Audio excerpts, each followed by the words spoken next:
Welcome to Transforming Your Life Through Storytelling.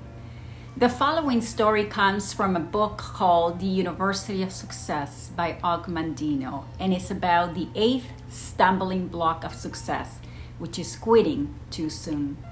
In the book, Mandino read a story in a magazine which the author claims to be true, and it's called The Pebble of Success.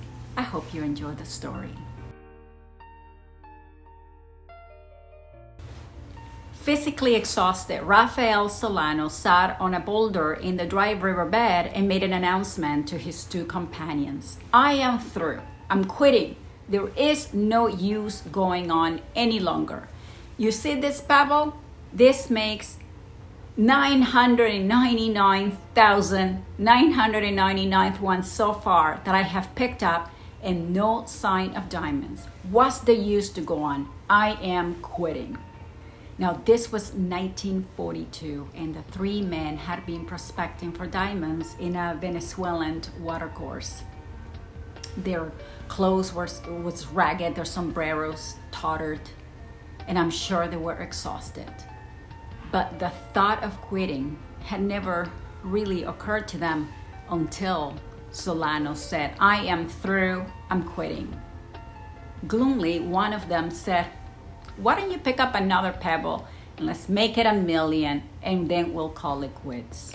All right, said Solano as he stooped to pick up a pebble from a pile, and he said, here it is. But it felt heavy. It was the size of a hen's egg, and it was too heavy. So he stopped to pay attention and began to shout, boys, it's a diamond. Boys, is a diamond. Harry Winston, a New York jewel dealer, paid Rafael Solano $200,000 for that 1,000,000th pebble. I got curious, so I asked Google what would be the value of that $200,000 in 1942 today, and it would be over $3.6 million. The pebble was named the Liberator, and it was the largest and purest diamond ever found. Now, if you were Rafael Solano, how would you have felt? Glad for one that you didn't quit when you said you would. Rafael Solano needed no other reward, but I am sure that he must have felt a happiness that went beyond the financial. He had set out his course. The odds were against him, but he had persevered. Not only did he achieve what he set out to do, which is a reward unto itself, but he did it in the face of failure and obscurity. There is an old saying that teaches us that half the failures in life come from pulling in the horse in the midst of his sleep. People don't fail, they give up trying. It requires enormous discipline to hold on a little longer.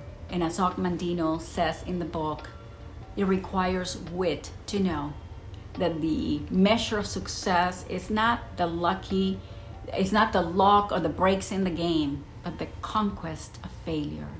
So to me, what this story teaches us is that often it is not the wrong start, but the wrong stop that can make the difference between success and failure.